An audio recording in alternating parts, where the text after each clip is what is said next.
The United States Grand Prix for a long time was at the end of the World Championship, the Watkins Glen circuit hosting what would become an end-of-year tradition, as the autumnal New York scenery played host to a party atmosphere, with all the drivers enjoying themselves as the season drew to a close. And it was going to be the happy end of an era, or at least it should have been, but circumstances were going to dictate otherwise, and this is what happened at the 1973 United States Grand Prix, which happened about 50 years ago, the 7th of October 1973. Formula 1 had begun its transitional phase. The days of these cigar-shaped bathtubs on wheels, as I often describe them, had been replaced with cars that were starting to evolve into what we know today. Now obviously the cars of today are way more advanced, but you can see where they evolved from. Engine power had been replaced by aerodynamics, much to the chagrin of Enzo Ferrari, and Lotus had pioneered the use of wings on the cars to produce downforce and increase the cornering speeds. Unfortunately, these changes had resulted in yet another arms race for the sport, and when the other teams saw what Lotus was doing, they scrambled to copy what Chapman's outfit was putting on the cars, which led to some crude interpretations of the wings that were, for want of a better phrase, dangerous. 1968 was kind of the real turning point for Formula 1 in terms of safety. Up until this point, the attitude had been, it won't happen to me, it'll happen to somebody else. But then Jim Clark was killed at a Formula 2 race at Hockenheim, and then everybody started going, well, hang on, how is this possible? Jim Clark is too good to die in a racing car. So if Jim Clark can be killed, I can be killed. I know I keep saying that it will happen to somebody else, but oh my god, I'm somebody else's somebody else. In that year, 5 drivers who were racing in Formula 1 would be killed, Joe Schlesser and Jim Clark being 2 of them, and their fatal accidents have been covered on the channel before. Such was the danger of that year when Jackie Stewart won the German Grand Prix, which is another topic I've done. His first words on getting out of the car were, "Is everybody alright?" As any Formula 1 does and probably should know, Stewart and his mates in the GPDA had stepped up their safety crusade, making sure the circuits evolved with the cars, instead of the circuit owners simply telling them to slow down. As the 1970s dawned, fire really became a problem. Seatbelts were starting to become mandatory, and the main problem faced by the drivers was that the car would become, as described by Max Mosley, a World War II bomb. Jackie Ickx and Jackie Oliver were lucky to survive an accident where the footage shows the 2 Jackies coming together and the car explodes like someone's flicked a switch. And with the new decade came the new talent. Lauda, Scheckter, Fittipaldi, Peterson, Watson and Hunt, with other hopefuls such as Roger Williamson, Peter Revson and David Purley also entering the sport to get their taste of glory as Formula 1 entered this brand new age of downforce and aerodynamics. The money was starting to get better too, because lucrative sponsorships were taking over national racing colours. Not only this, Max Mosley and Bernie Ecclestone were fully involved, with Bernie buying Jack Brabham's old team and Mosley being part of the March outfit that would end up selling chassis to other teams. Customer March cars running Hewland gearboxes and Cosworth DFEs was pretty much the plucky privateer in Formula 1 starter pack. And then there was the blue-eyed Frenchman, Francois Cevert. They called him the Prince because he was born into a wealthy Jewish-Russian family involved in the jewellery industry, and among other things learned to play the piano. Fully classically trained was Francois. His father, Charles Goldenberg, had come to France as a young boy and had joined the French resistance during World War II to try and avoid forced extradition to Poland, and all 4 of his children, including Francois, who was born in 1944, were all registered with the surname of their mother, Cevert, all to distract the Nazis from their Jewish heritage. His sister, Jacqueline, was dating Jean-Pierre Beltoise, and this is what kind of pushed Francois towards car racing. As was the case with Niki Lauda, Severt's parents didn't want him racing. Not because of the dangers associated with it, but because they saw it as a lazy career choice. But it was better than sitting around not doing anything. He managed to get some sponsorship together and enrolled at a racing school at Manicourt where he learned how to wheel. In 1966 he got into Formula 3, and unlike say Bruce McLaren, he wasn't seen as being the next big thing by anybody. Certainly not how some of these kids coming through the junior categories can be seen today. He did win Formula 3 in 1968, but nobody was really paying attention.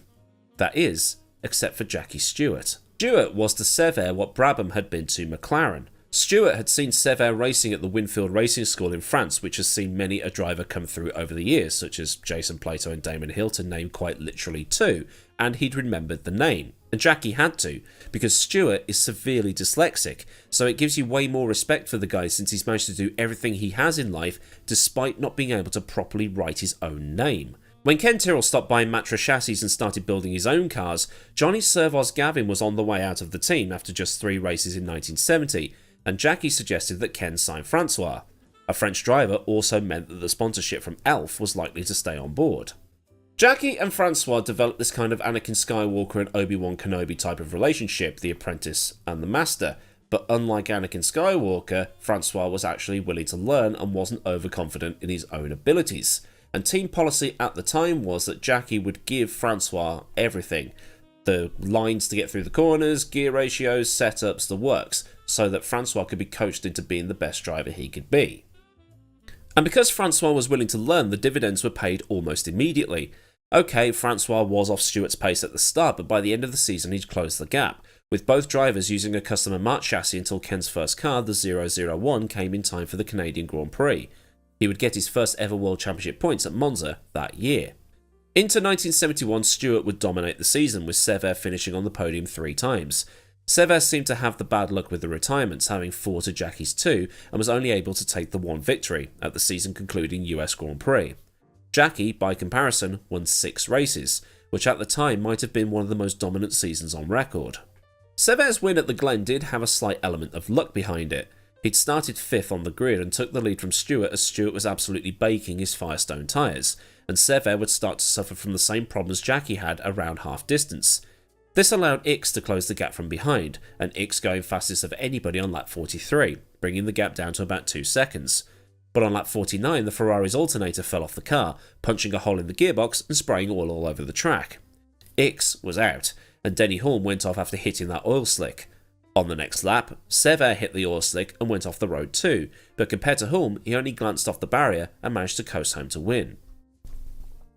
It meant that Cevert became at the time the second Frenchman to win a Grand Prix after Maurice Trintignant had done so in 55 and 58, both times at Monaco. Now that number is up to 13. Prost is top of the pile, then it's Arnoux, Lafitte, Pironi, Tombe, Depailler, Jabouille, Beltoise, Alesi, Panis, Gasly and Ocon. In 1972 it was kind of the same story. Cevert couldn't get the luck when it came to retirements and had more than Stewart, but he still finished second at Le Mans that year, behind Graham Hill. In 1973 though, Tyrrell was back at the top ahead of Lotus, and Cevert being on the podium was a common sight, with Stewart and Cevert being 1 and 2 3 times in all. It was clear that in the right car, Francois was now getting close to Stewart's abilities, and Jackie was now thinking maybe it was the right time to call it quits. But during the 1973 season though, there were 2 times when the reality of how dangerous the sport still was reared its ugly head. The first was at Silverstone when Jody Scheckter dropped his McLaren on the grass on the exit of Woodcote and spun back across into the pit wall, as was in those days. A few cars avoided him, but then several cars piled into him, with 9 cars being eliminated in the shunt, and 1 driver's career ended, that being Andrea de Adamic, who suffered a broken ankle. In the documentary Life on the Limit, which has always been a good documentary to go back to for all this safety-related stuff, it does actually show the footage of the crash. Schecter's car gets absolutely destroyed, and then it cuts several times to a woman in the crowd. I think it's Schecter's girlfriend, who just immediately goes into hysterics, because she thinks she's just watched her boyfriend be killed.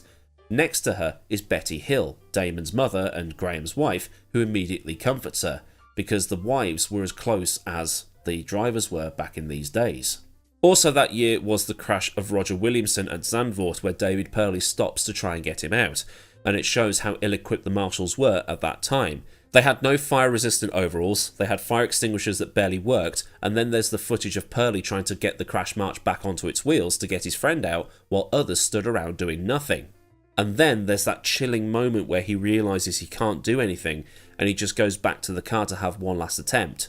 But it's no use. Stewart had won the championship at the Italian Grand Prix, and since Cevert was starting to match him in driving ability, Jackie decided the end of 1973 would be the end of his career. The final round at Watkins Glen would also be his 100th race, and the only person that knew about this was Ken Tyrrell. There have been reports, though, that Stewart had actually told Cevert, but well, it's hard to tell because Ken Tyrrell, who was apparently the guy that knew that Cevert knew, is no longer around. Cevert is also no longer around.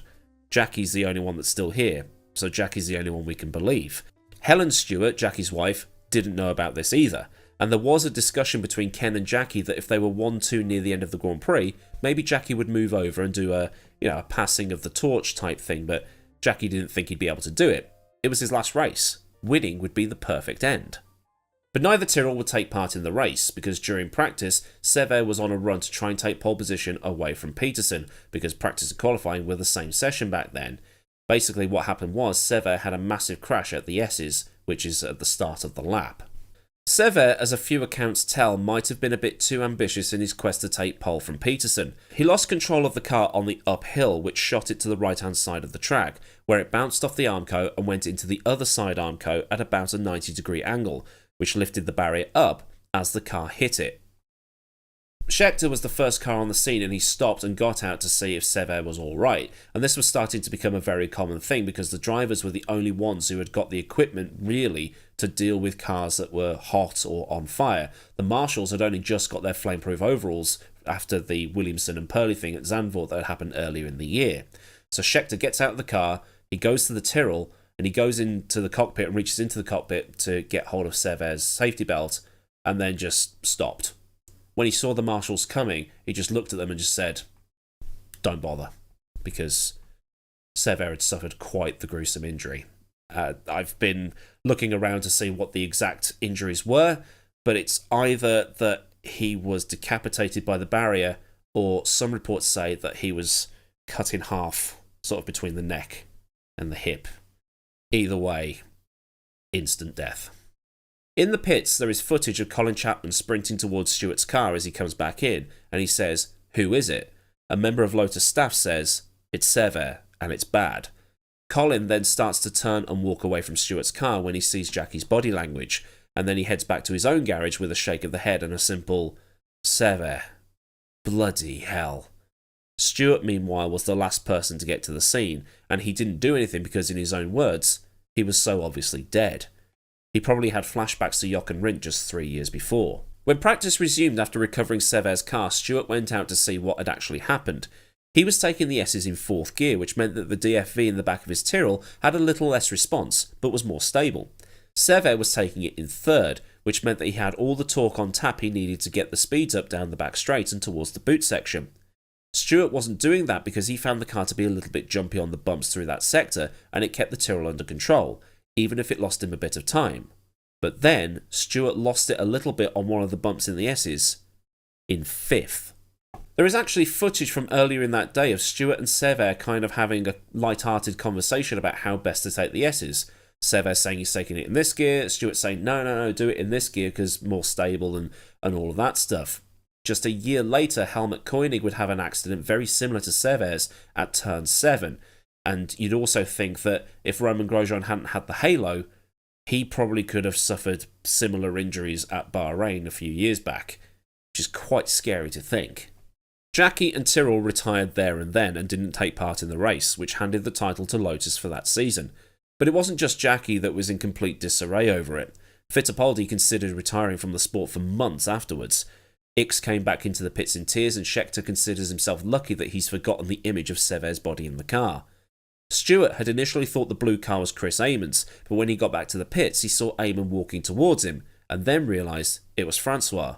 On television, the commentators had originally said it was Stewart's car, leading his 3 sons at home to believe that Jackie had lost his life. Stewart would retire a 3-time champion, but his final season and his retirement will always be saddened by the death of his friend. He still has a picture of Francois on his fireplace, even today.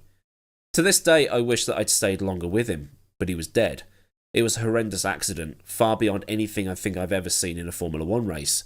I mean, it was just horrendous, and to this day, I'm still affected by it. Up until the time of his death, Cevert was on course for 3rd in the standings, and some think he could have possibly gone on to win the championship at some point. But if that was going to be with Tyrrell, it might remain a case of what if, because after Stewart's retirement, Tyrrell started to lose that competitiveness, due in part to the rise of Ferrari and Lauda, and the likes of Lotus continuing to innovate, and in general have more money than Tyrrell ever would. But Cevert apparently did have an offer from Ferrari. Cevert and Lauda. That would have been quite the combo.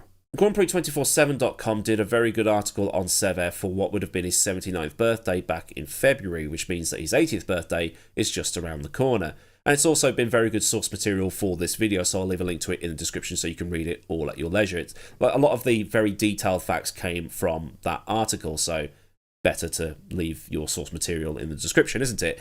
But it is amazing how much his death affected pretty much the entire grid.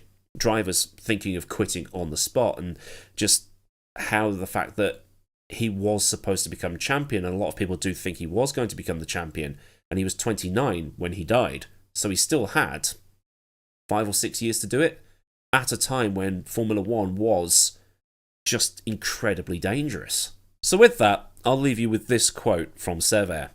"The more I drive, the more I realise that death could happen to me, but in fact, it would take more courage for me to give up racing than it does to go on. I'm very attached to life. I am very happy to be alive, and I really believe that I am one of the happiest men on earth, but I don't think I can give up racing." So until next time, I've been Ada Millward, and goodbye.